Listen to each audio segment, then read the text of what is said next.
Bonjour à tous, j'ai une question à vous poser.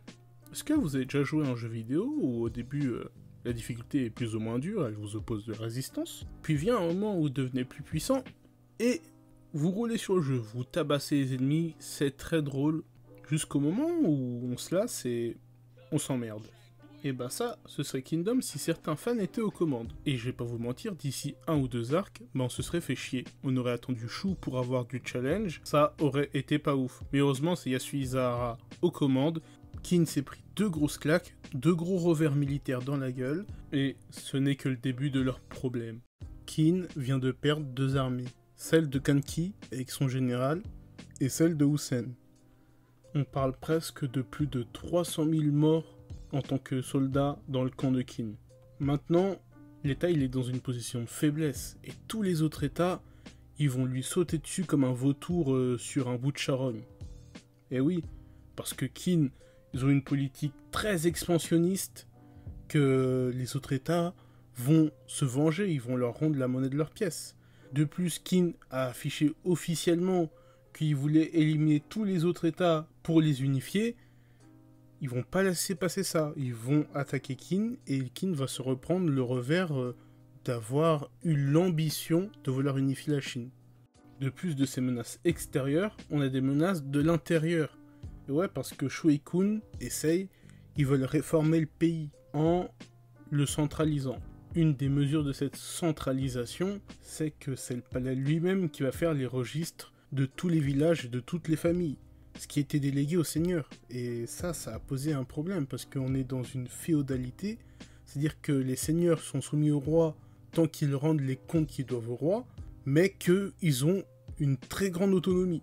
Centraliser le pays, ça veut dire leur retirer des libertés, leur retirer de l'autonomie, et ça va les fâcher. Parce que Sei et Shuei-kun savent très bien qu'on ne peut pas compter sur la fiabilité des seigneurs pour les registres de famille, parce que les seigneurs peuvent négliger une certaine population, on voit bien comme Seikyu qui avait en horreur les gueux, ou alors faire exprès d'oublier des familles ou littéralement des villages entiers. Et oui, parce que si jamais le village il n'est pas répertorié, c'est-à-dire qu'il n'y a que le seigneur qui est au courant des impôts de ce village, c'est-à-dire qu'il n'y a que lui qui peut se servir dans le village, et donc que l'État touche moins d'argent, ou moins d'hommes. Ça, il veut aussi forcer la main aux apatrides, c'est-à-dire ceux qui ne se sentent pas de Kin. C'est-à-dire qu'il faut oublier les États, les royaumes, comme ils l'appellent, de Hussein ou de Shibashu. Parce qu'un pays centralisé ne laissera pas ses seigneurs avoir le pouvoir d'être, on va dire, indépendants. Ce qui risque déjà de plus créer un conflit entre le général et le roi. Du coup, ces registres, ils ont pour but de faire en sorte que Kin recrute plus de monde et de forcer les gens à participer à l'effort de guerre. Mais c'est bien là le problème. Si tu forces des apatrides à se battre pour ton pays, c'est-à-dire que des gens qui ne se reconnaissent pas dans ce pays, ils vont être mécontents. Et même pour les gens qui sentent de Kin et qui sont charpentiers, fermiers, qui ne veulent pas aller à la guerre c'est la mort. S'ils ne veulent pas aller mourir, si tu envoies leur père, leur fils mourir à la guerre alors qu'ils ne le veulent pas, tu as de fortes chances de te prendre une révolte du peuple. Surtout que les objectifs sont très impopulaires. On l'a déjà vu à la venue du roi de Qi. Les citoyens ne veulent rien avoir avec les autres citoyens des autres États. Ils ne veulent pas cohabiter avec eux. Ces mesures résument très bien ce que lui a dit Kanki. Tu attends beaucoup trop du peuple, roi de Qin. Il attend beaucoup trop du peuple. Le peuple ne va pas se soumettre à ses exigences et comprendre son rêve. Le peuple pense très souvent à très court terme. Ils n'ont rien à faire de mourir pour des idéaux d'un roi dont tout le monde pense ses objectifs impossibles. Et même s'il réalise ses objectifs, ça aura coûté des frères, des enfants, des pères de famille, et ils lui en voudront. Jamais ils lui pardonneront. Maintenant, il y a une deuxième réforme qui va être appliquée, c'est un nouveau grade, c'est général supérieur, on va l'appeler comme ça. C'est un grade entre grand général et général, qui vont bien sûr être donnés au trio. Ce qui fait qu'ils vont avoir avec 60 000 hommes et au minimum un général sous leurs ordres. Alors, je suis vraiment pas fan de la mesure, car on connaît tous les exploits de Shin, Oon et Muten.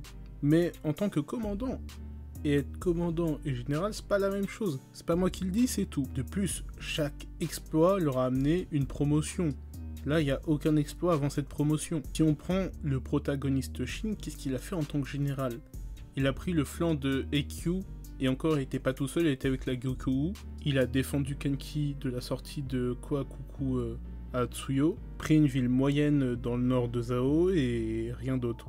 Vous avez sûrement cité Agian, mais c'est pas une action qui a littéralement retourné la bataille. Nous, on sait le danger qu'il représente envers Riboku en tant que lecteur. Les persos à l'intérieur du manga, à part Riboku lui-même, ils peuvent pas savoir. Ce qui fait qu'il a quelques faits d'armes, mais pas des trucs exceptionnels pour un général. Si on prend par exemple Kanki, qui dès qu'il nous est introduit est général, qui on sait qu'il a le niveau des grands généraux d'antan, le Boog a récupéré au moins 9 châteaux, dont un château majeur, pris une région entière, dont sous son commandement, un des généraux prétendant au titre de grand cieux est tombé. Sans parler que c'est lui qui a arrêté une des tours de siège de Wei lors de la coalition, qu'il a pris la tête du premier grand général de Han et d'un des rois célestes de Renpa. Et qu'il a ensuite, après tout ça, assiégé Gyu en empêchant tout renfort de venir à la ville, dont l'armée de Riboku, même si à la fin elle est fatiguée.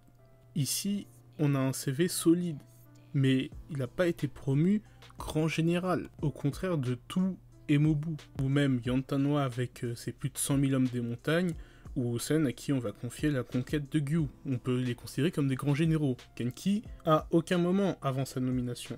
Et là, Hara vient de placer les trois en bas de l'estrade des grands généraux. Pour moi, c'est beaucoup trop tôt. Ils ont rien prouvé en tant que généraux. C'est surtout qu'ils sont limite considérés comme des grands généraux en vrai, puisqu'en fait, ils sont des généraux sur leurs ordres. Du coup, voilà, hein. C'est vraiment abusé. Bon, c'était tout pour moi. Bye.